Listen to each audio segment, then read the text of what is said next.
when the world has got you down. And Alzheimer's sucks. It's an equal opportunity disease that chips away at everything we hold dear. And to date, there's no cure. So until there is, we continue to fight with the most powerful tool in our arsenal, love. This is Love Conquers Alls, a real and really positive podcast that takes a deep dive into everything Alzheimer's, the good, the bad, and everything in between. And now, here are your hosts, Susie Singer-Carter and me, Don Priest.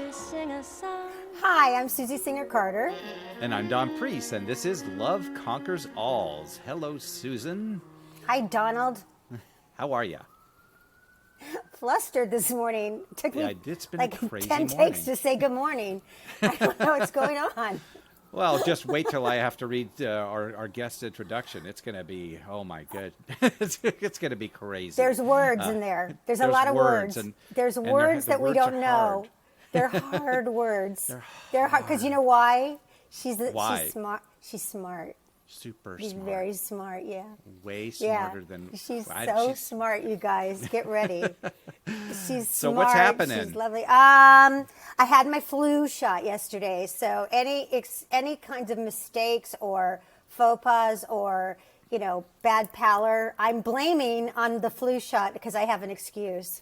Right. You've had a crazy week, haven't you? Yes, I have. My daughter made a new human. A human Wow. being. Yeah. Wow. A little human named Georgia Lovey. And Lovey was my mom's nickname growing up and all through her adulthood. And my daughter honored her with that name. So we have a little Georgie in our family. And she looks exactly like my daughter when she was born. And she weighed the exact same weight and she measured the exact same length. Really And crazy. may I add that she is olive tone with brown hair, just like my mom. I'm just saying. You are just saying. I'm just saying. So, yeah, it has been a year of losses and gains, and such is life. But, Yeah. here we are. I would get very trite and say the circle of life, but I will not do that. The circle of life. Pennsylvania. Where's my Yorkie? Oh, great. He's always good for that. I don't think we have the budget for these songs. So, Dawn, I've never been in a community like this that's so enriching. I feel like I'm learning all the time, and I'm feeling heard all the time. It just makes you feel good. And this guest in particular, her perspective on this disease, Alzheimer's and dementia, and the journey and the loss is so mirrored to the way I feel. It's so validating to hear somebody else have that perspective who's already gone through what I'm going through right now. I can't wait to share that with everybody. So why don't you introduce our very amazing guest? Absolutely. Our amazing guest today is Professor Cindy Weinstein, and she is currently the Eli and Edith Broad Professor of English at the California Institute of Technology. Since 1989, she has had several administrative roles at Caltech, including Vice Provost and Chief Diversity Officer. In 2018 and 19, she was an Atlantic Fellow in the Global Brain Health Institute, based at UCSF and Trinity College Dublin, where she studied neurology with an interdisciplinary group of scientists, artists, social scientists, and physicians. She's published 3 monographs on American literature, taught classes on Herman Melville, Edgar Allan Poe, women's fiction, and African American literature. But most recently, she has shared her personal stories and professional expertise in a humorous yet poignant memoir, Finding the Right Words, a reflection upon her father's experience with early-onset Alzheimer's, in conversation with the distinguished neurologist, Dr. Bruce Miller. It's a truly intimate and illuminating work that ventures to explain how this disease attacks the brain. And we are so looking forward to learning more, so let us not wait any longer. Please welcome and say hello to Professor Cindy Weinstein. Hello, Cindy. Hi, Cindy. Hello, Dawn. It's so Hey, great to Susie. have you here. What an honor to have you. What a brilliant mind and what a big heart you have. Thank you. I feel very much the same way. Your podcast is extraordinary. the way it combines information and emotion and humor. It's just a beautiful thing you're giving to the community. Thank So you. Well, Thank thank you you. for this too.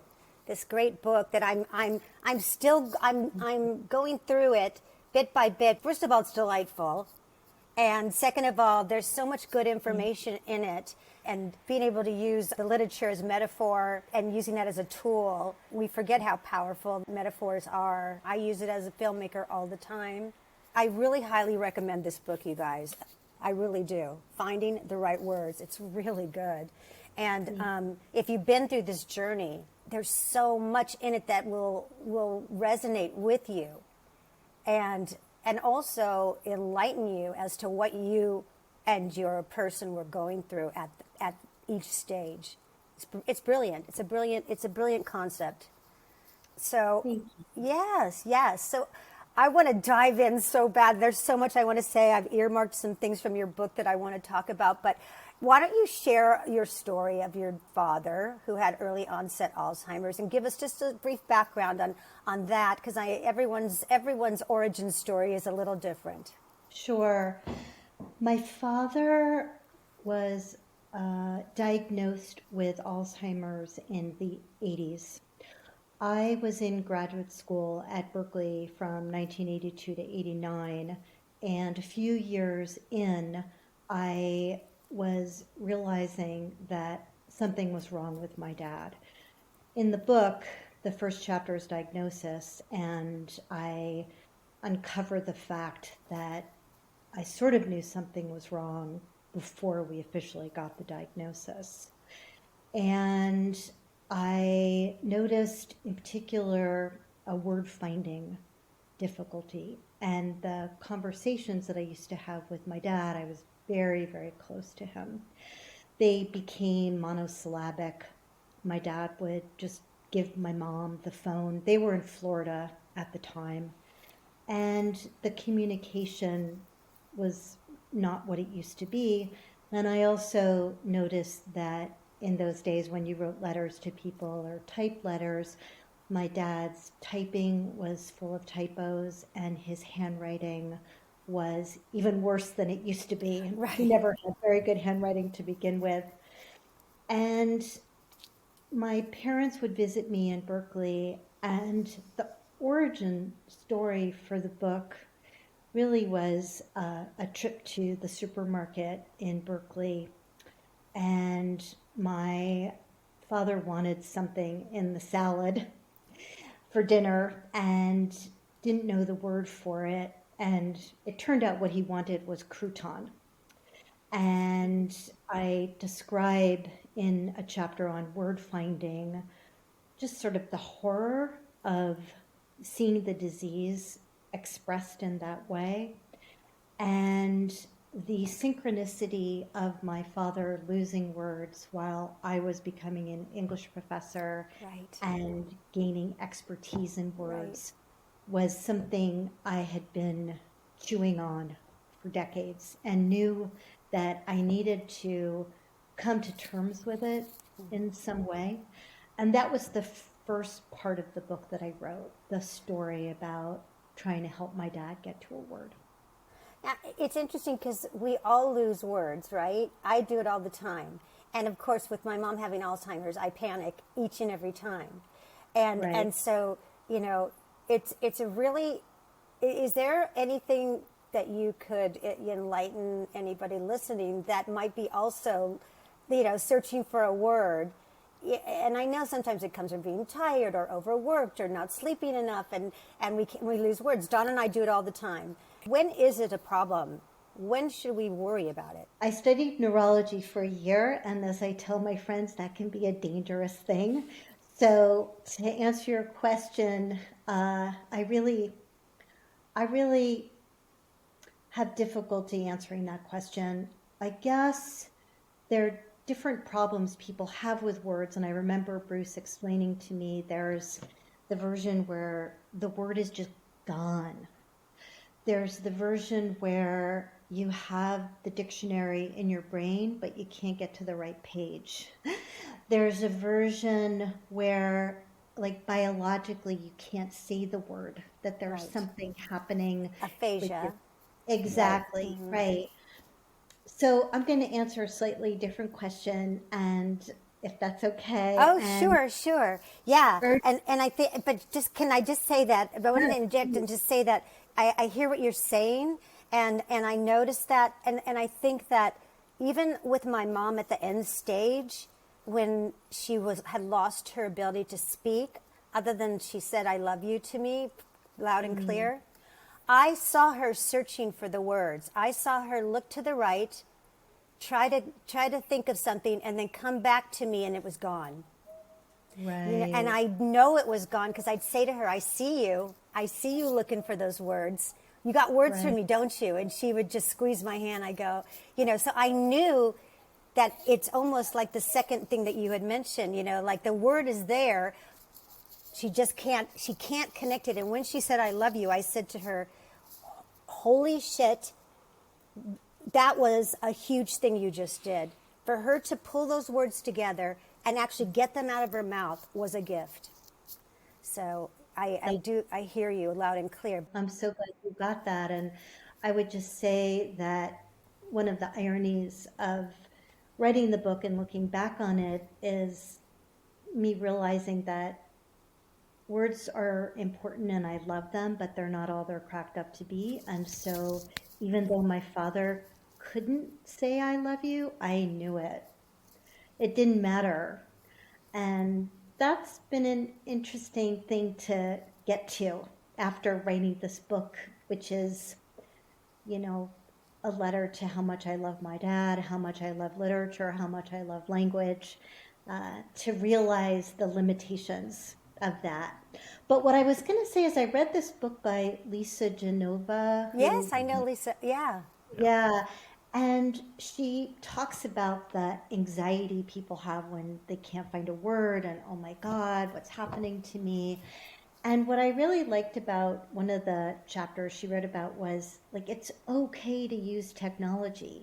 Like sometimes instead of like going into a tailspin, especially if you have a relative with dementia in the family, just like go on Google and just look it up. I do it And all the time. We do it I all love the my time too. thesaurus. Yeah. Thank you, thesaurus. Thank you so much. Love yeah, you. Love it. It's the best. Yeah, right. no, you're absolutely right. You're absolutely And you right don't because, have to yeah. give yourself tests that you might fail because that's just gonna, that doesn't help anybody. It doesn't Right. help anybody. You're so right. That's beautiful. And just because you've lost some of that skill, I think you have to look at other behaviors before you start saying, "Oh my gosh, I have Alzheimer's." It's not just losing words. There's Right. obviously other issues that are going on, and I think you have to combine the For two sure. before you start saying, "Oh my God, I have Alzheimer's," Right. because I can't think of a word. Yeah. So Think about all the stress you're under. Think about the cortisol that's running through your, coursing through your body sometimes. That sometimes can. you're just thinking about more than one thing at a time. Well, It's I yeah, find like that's true it's too. like when you suddenly like sometimes when you sit in a room and go, "Why am I here? Why was I going over here?" It's because you're thinking about something else. Right. Right. So yeah, we shouldn't panic immediately when those things start happening. You have to look at the big picture and some of the other behaviors. that Okay, might- Steve. Right. I'm just. You're, And it also could be you're tired and you're not getting enough sleep and you need a CPAP, or Yep. you're not hearing as well as you need to. And so think about getting hearing aids. And now with the new law that was passed that you can get hearing aids over the counter, yes. huge. Amazing. Yeah. yeah. Can I say something to you, Cindy, just in terms of like your dad? He said, I love you all the time. You'd only have to, and I say this to people, and I want to just say it to you, is that you only have to look at a baby to know when a baby loves you without Right. words, Right. well before they can talk, well before they know any word, and you know whether they love you or whether they're afraid of you or whether they're nervous, or you can read so much without words. You can do that with pets. We don't have words with pets, but we can look at them in the eye and they know, and we know what they know. So, Absolutely. right? And so there's so much to be said about, just nonverbal communication. is powerful. Words are beautiful. Words are great. Yes. But we don't need them to communicate. People who speak totally different languages can communicate with each other. You Right. know, just the Yeah. words are, you know, we have more going on up here that allows us to communicate without actually hearing them. So, yeah, I think Right. the words are overrated is right on. I feel like this is such an obvious question, but what led you to writing, finding the right word? I wanted to write the story of my father and how much I loved this person. And it took me a really long time to figure out how I was going to tell that story.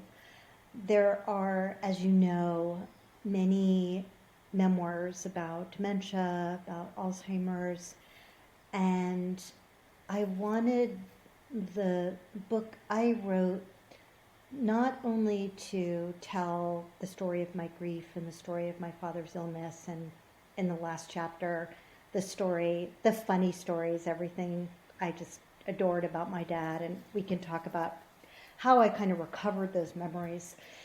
But I also wanted to use the book as a way to help readers. And I think because I've been at Caltech for so long, I wanted the voice of science, of a doctor. I wanted to give the readers information about dementia in a way that was reader friendly. And I wanted images in the book so that when a family goes to the primary care physician or the neurologist, it wouldn't be the first time that they would see a pet, or they would hear the word parietal lobe, or they would hear the word primary progressive aphasia. I almost wanted to arm the reader with language, because it's so scary, you know, usually going into the doctor's office, and much of the power is on one side, although I have some ideas about how to level that out a little bit. And so it took me a while to find Bruce. I thought maybe I could work with someone at Caltech. We don't really do very much work on dementia. We're starting to do research on Parkinson's, but less on Alzheimer's, frontotemporal dementia, Lewy body.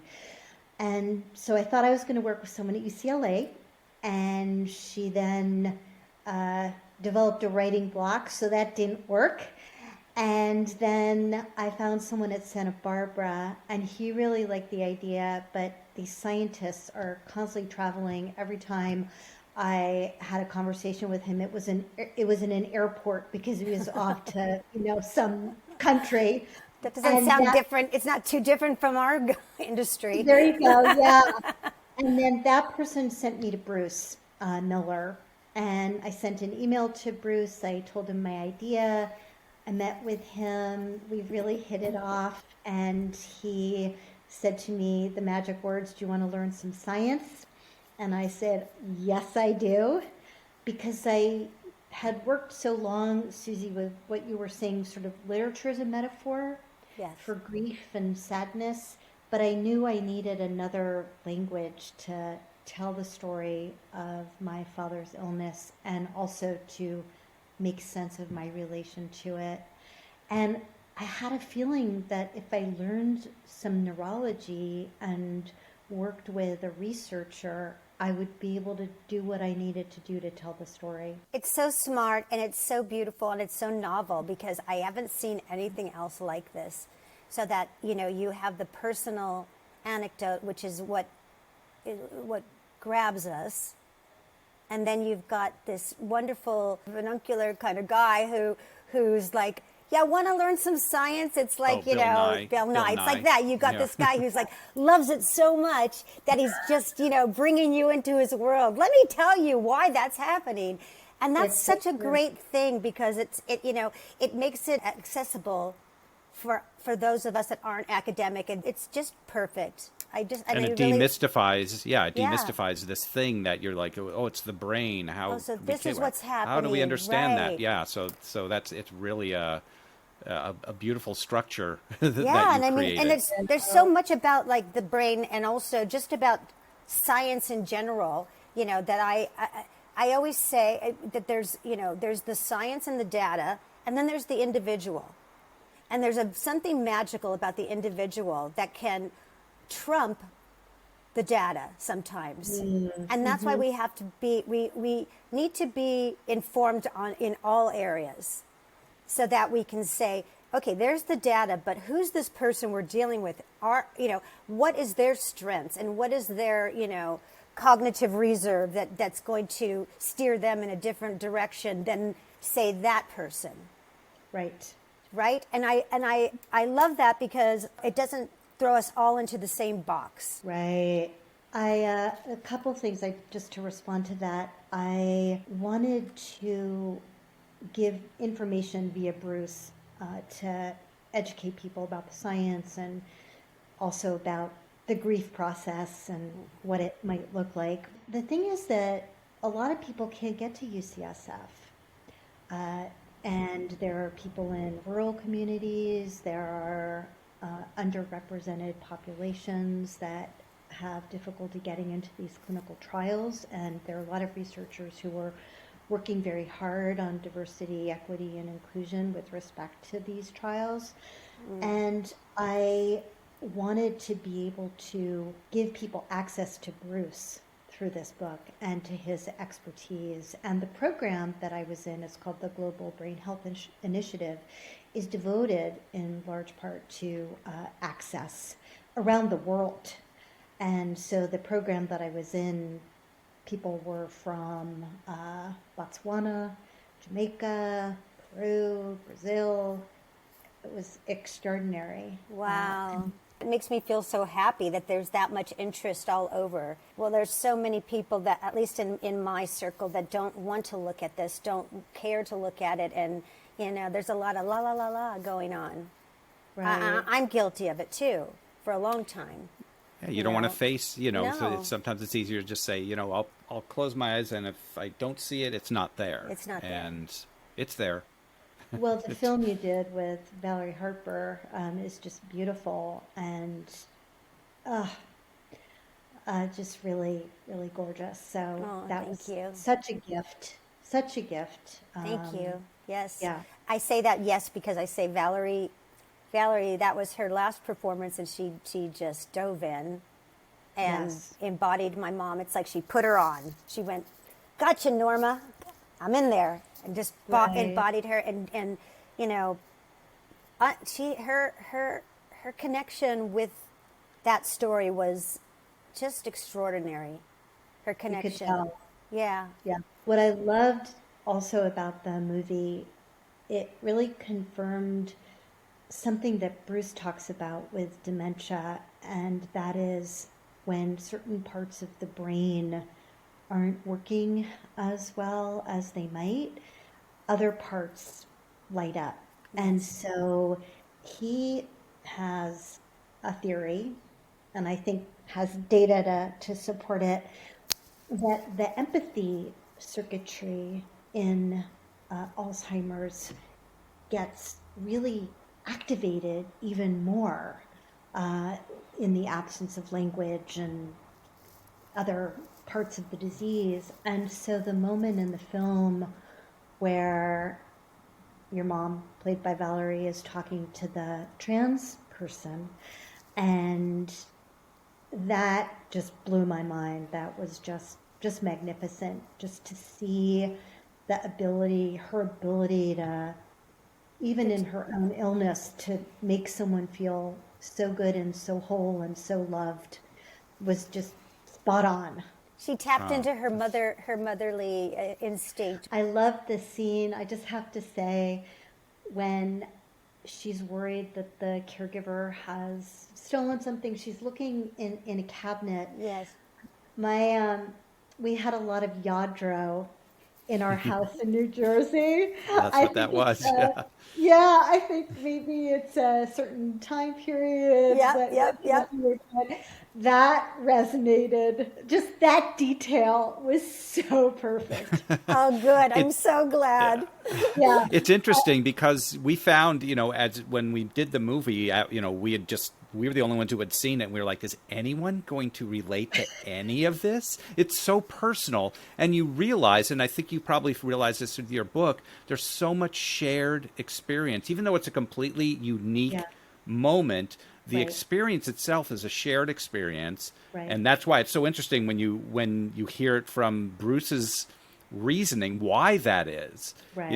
That's so there's I'd love for Bruce to just watch our film and explain it all to us. It would be great Oh, wouldn't that be good? We should do that. That would be so fun, Cindy, go to have scene by go moment through by it scene by moment. scene and have him explain what's going on. That would be gorgeous. which is what your book I does. will Yeah. report back. No, yeah, no, we should. All the four of us should get together. That would be so great. That would be great. It would be Yeah. great.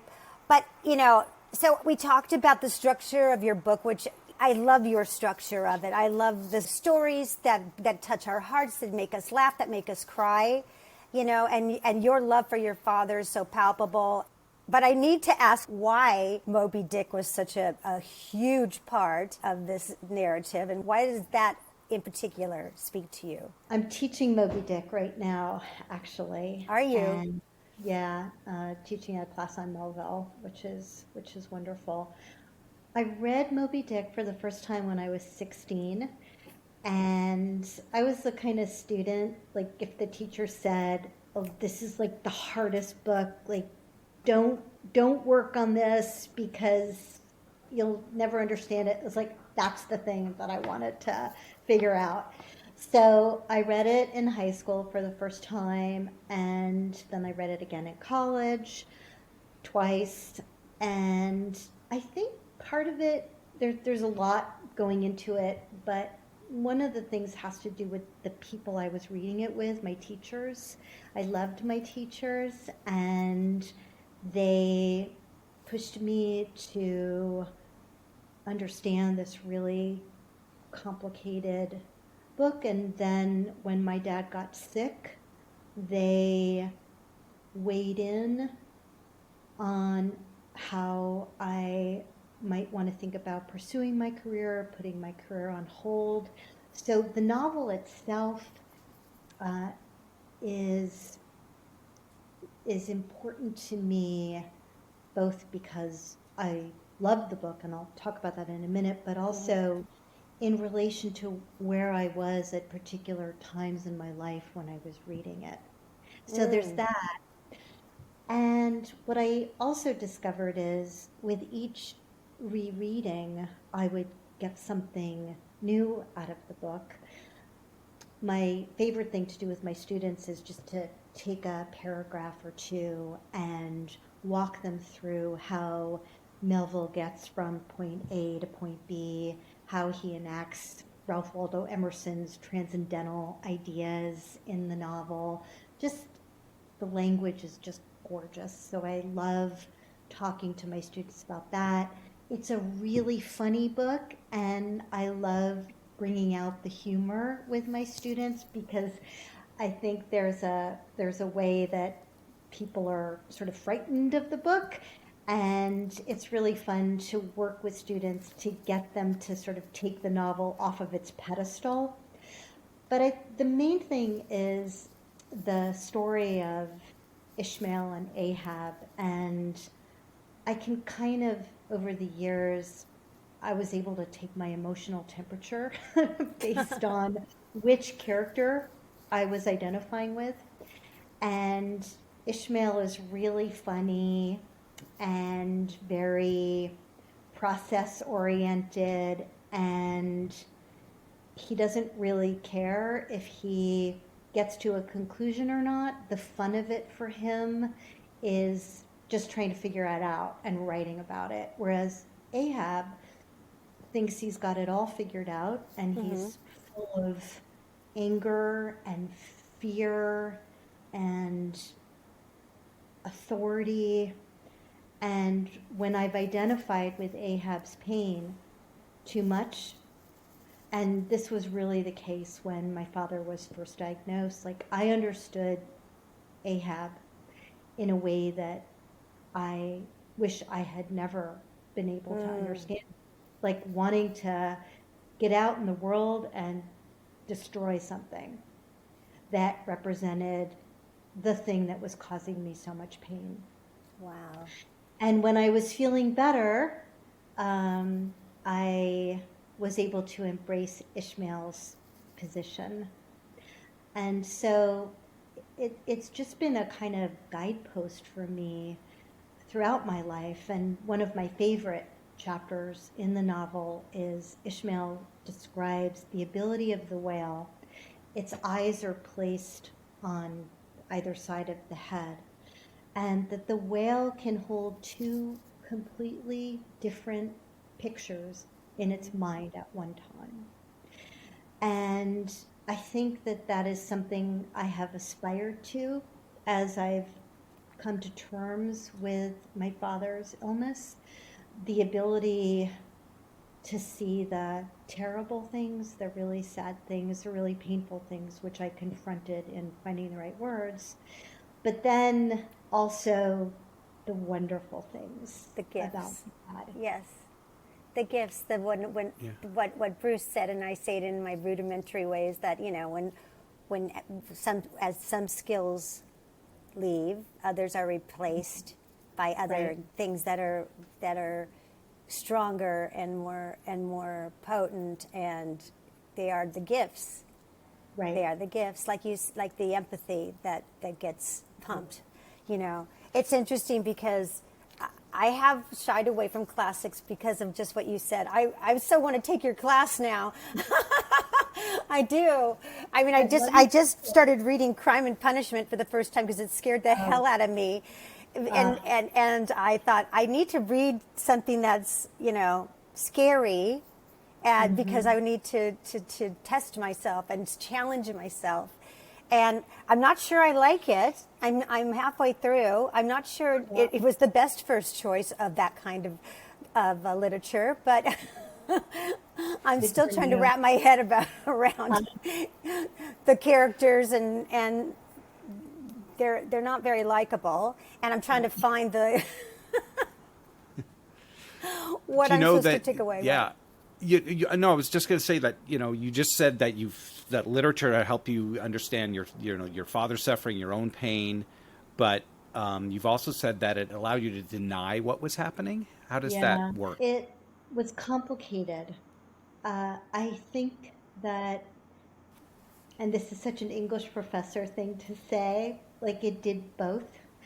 It allowed me to pour my energy into understanding other people's pain, because literature is often about grief and about pain.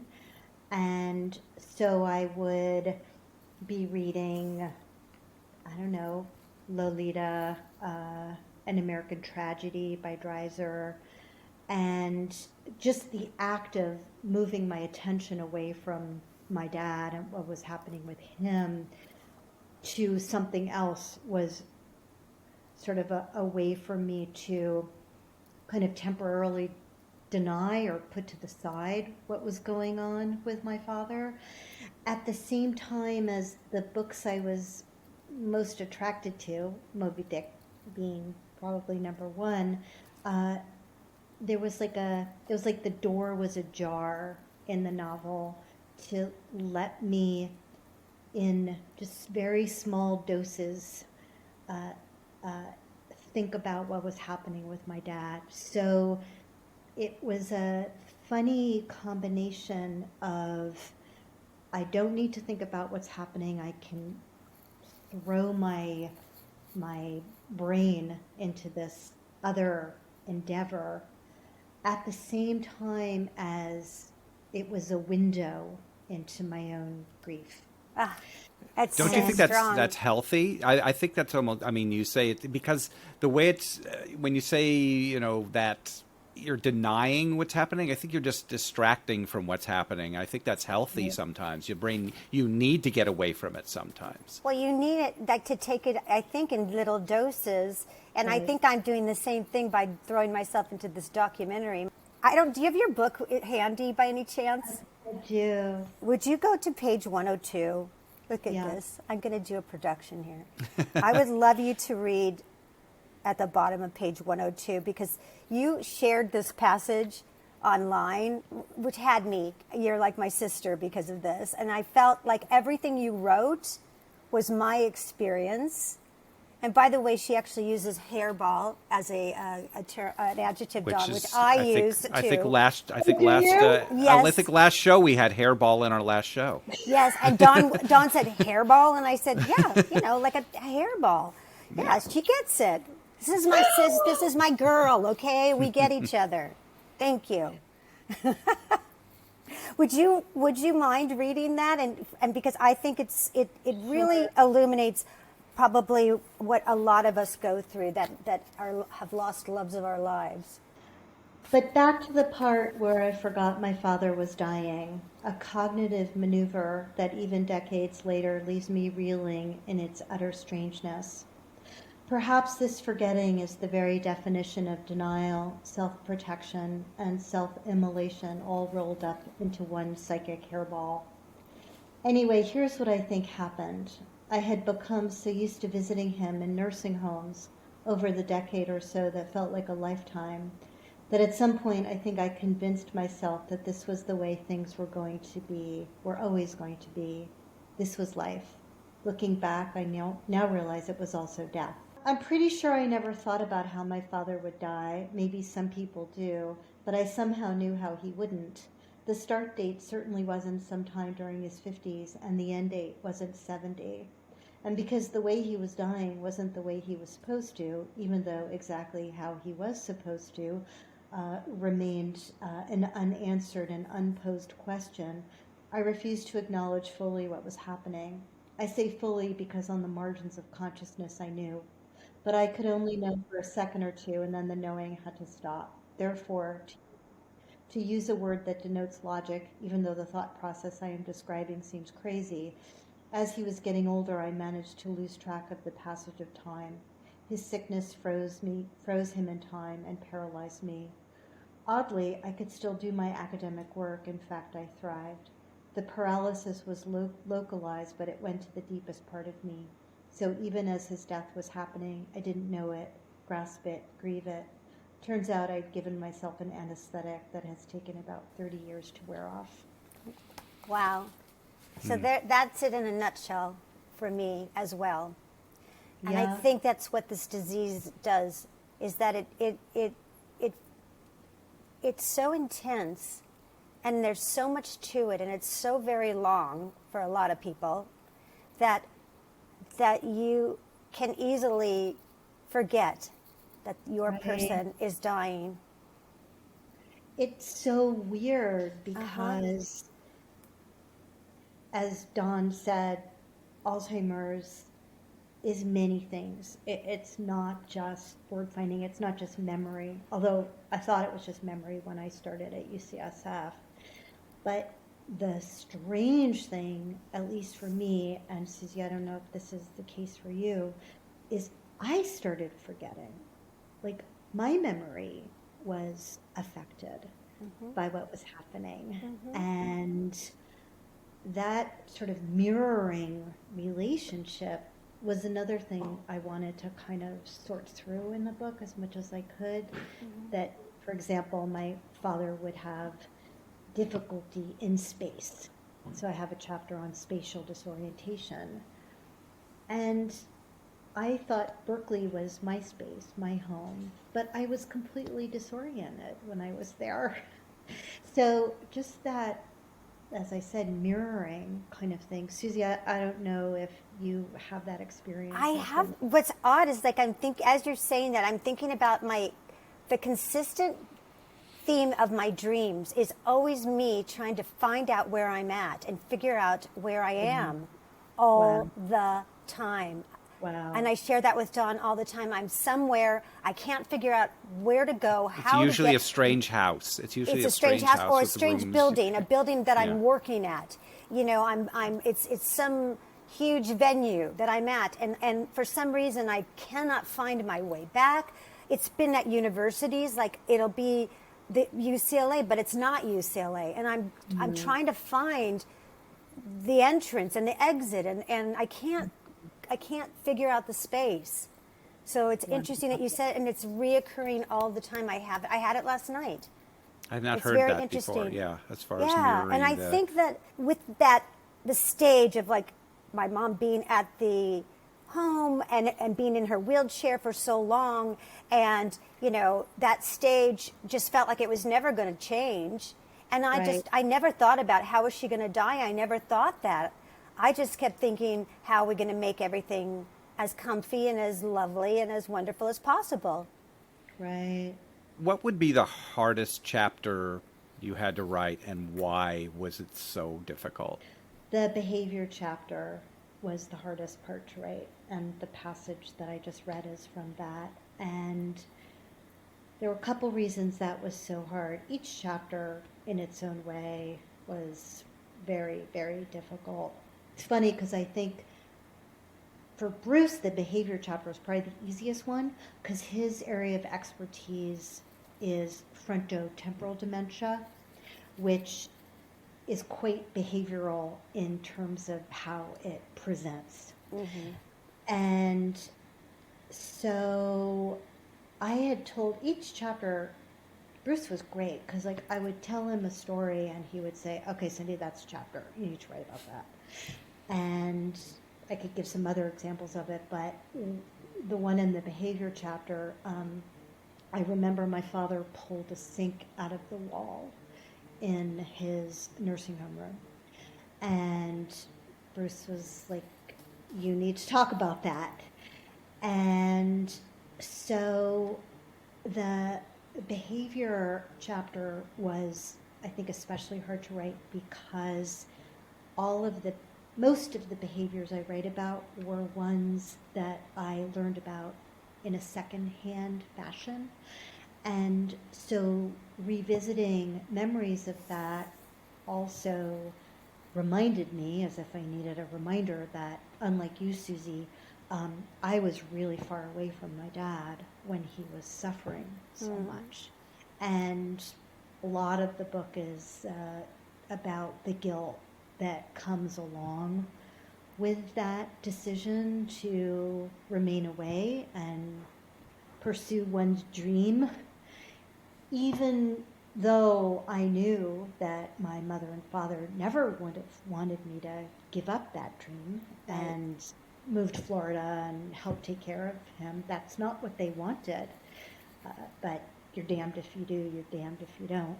Right. So the behavior chapter was especially hard because I had to continually reconfront the decision I had made to stay away. And also the behavior that I wanted to get at, that I wanted to write, was a very painful one, which was this sound that my father made. Oh, I read that, yes. It's called bruxism, which is like a grinding, gnashing of teeth.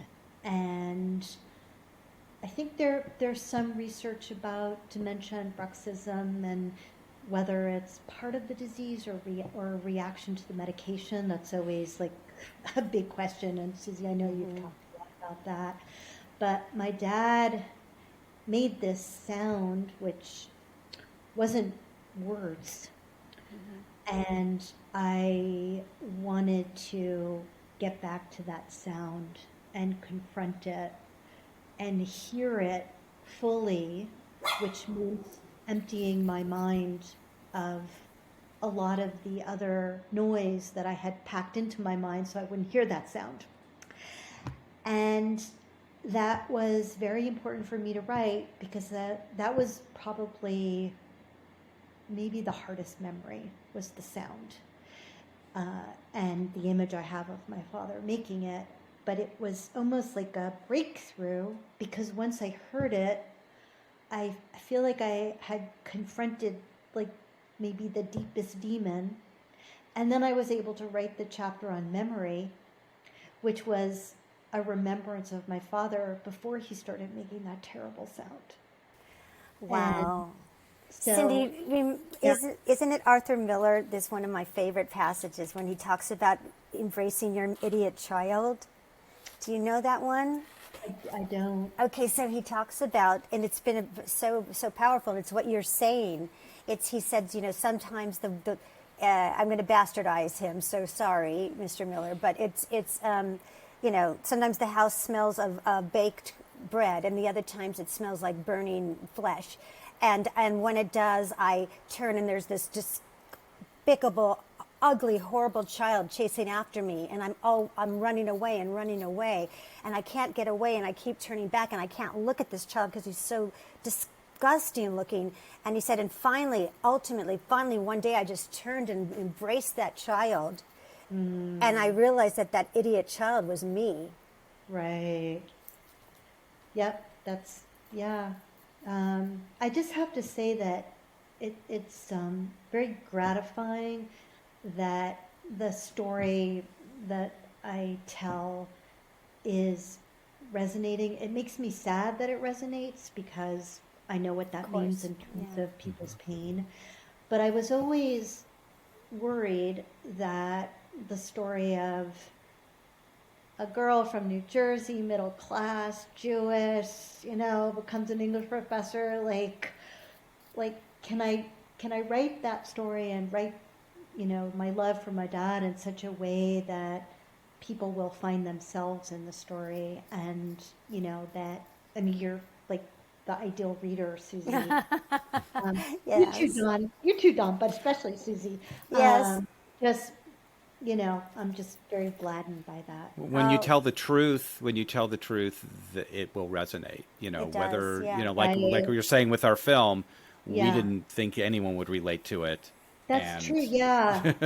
Phil Rosenthal, who is the showrunner and the creator of Everybody Loves Raymond, and he always says, writing from what you know is the most powerful, and Right. that the way to reach the most people is in the details, the tiny little Right. details that you think that nobody's gonna, Right. and he always uses the example of like at Christmas he would give his parents every year, or Hanukkah every year, give them like a fruit of the month club gift, and every time they'd say, "It's great. Why don't do that anymore? Don't give it. We don't want. There's too much fruit. Like, what are we going to do with all this fruit? It's a lot of fruit. It's a lot of oranges every month. Phil, don't do that. Ma, everybody loves, share it with people." Anyway, he wrote that into one of the episodes, and he said, "You think anybody else had that exact same thing? No, but everybody gets it because it's so Right. real." And it's Yeah. the details of it. And I think that's the power that we have as storytellers, whether Yes. we're, authors or screenwriters or songwriters, anybody that is telling a story. If it's authentic, like you said, Dawn, and it is detailed, I think it does resonate. It'll hit, Yeah, and- and it becomes a metaphor. Like, you've never been with a whale, have you? I don't think. I have seasickness, so So there you go. So there you go. There you go. I rest my case. I mean, we had people literally at the festivals come up to us. I mean, our story is pretty specific, and go, oh, and like here's this teenage girl and her mother, and she's like, "You told our story." We're like, "What? How did what you just saw tell your story?" Right. And I'm sure, and I'm interested to see if you've gotten that type of feedback from your book. the feedback's really been amazing, and readers have written to me and said, "Thank you. You've put words to the experience. Really appreciate that." And that feedback has given me a kind of raison d'etre, Yes. which is to do as much outreach with the book as I can. And so reaching out to you, Susie, was an example of that. And doing podcasts, which I had never done before. I'd never been on social media before. We had a publicist for the book, and she was great. And Johns Hopkins has been terrific, but there's a limited amount of time that they Sure. can put into publicity. Sure.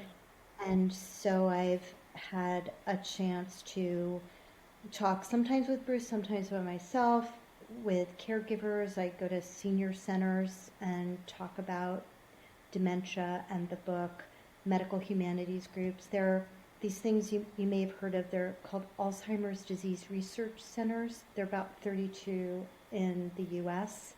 Many of them have outreach programs, book clubs, and so I've been working with them to spread Wonderful. the word.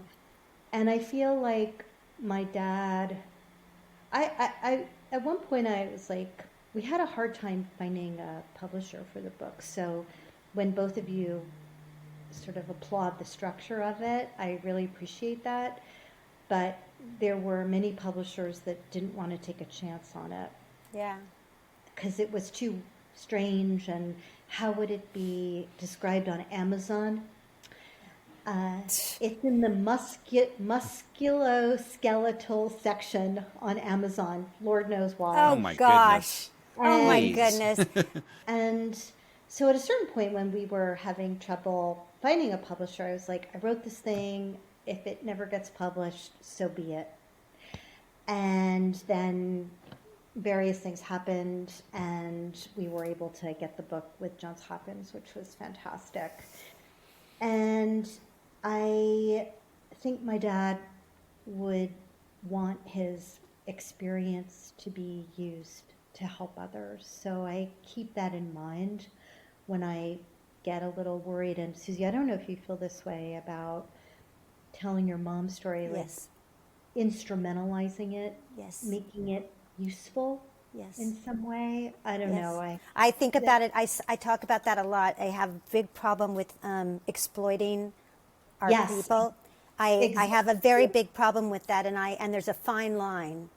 Yes. There's a very fine line of it, and I take umbrage to when I see it. I know it. When it feels exploitative to me, I feel it and it hurts. I don't like it at all. And there is a lot of that in the community now. It didn't used to be like that, but it's more and more.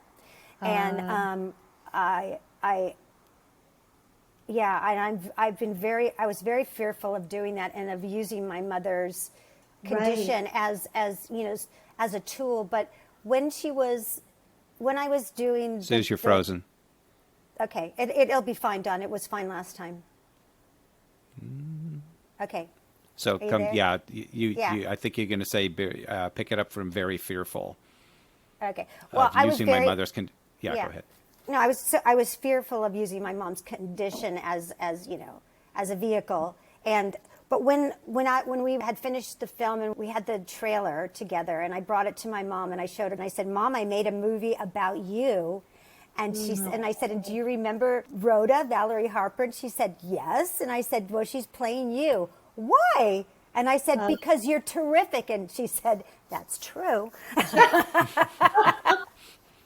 And I tell her all the time how many people were falling in love with her and that she was so powerful with her story. And I know that she would be happy with it. And I did it respectfully. I didn't reveal anything that she would be ashamed of. Right.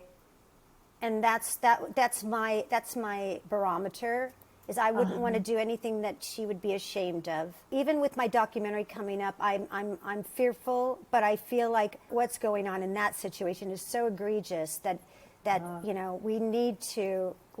have to show what's going on.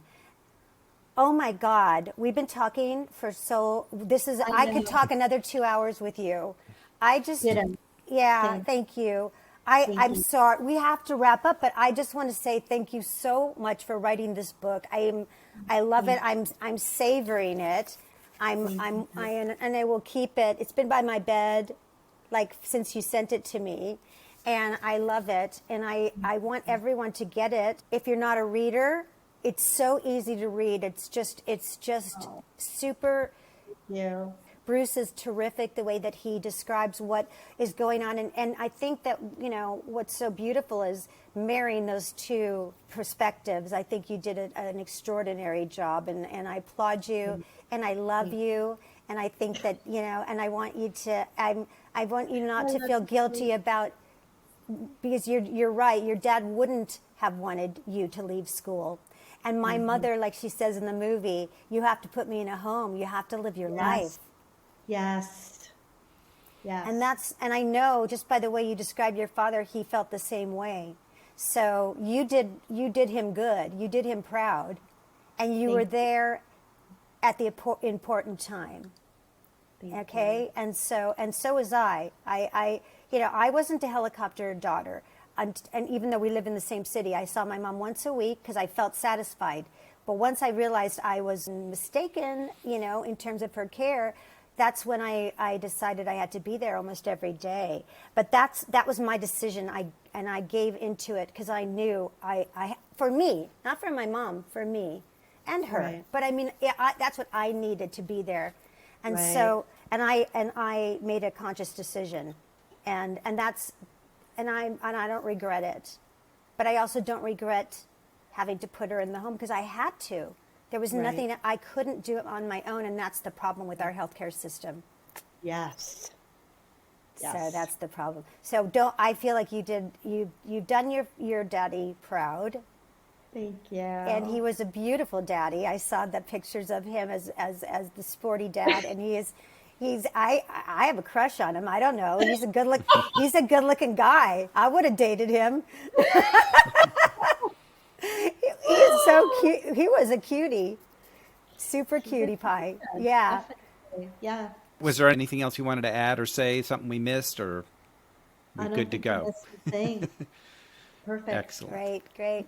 Well, it's apropos that you loved your dad so much. I love my mom so much, and why is it so apropos, Donald? Well, that's because love is powerful, love is contagious, and love conquers all. We thank everyone for watching today. Please Listening. buy Cindy's book. Yes. We'll put up all the information, and we'll see you next time. Like, subscribe, do all those fun things, and Kiss everyone that you love. Kiss them twice. Absolutely. All you gotta do All right. is Bye-bye. say Take care. so. Bye-bye. Bye. Thank you.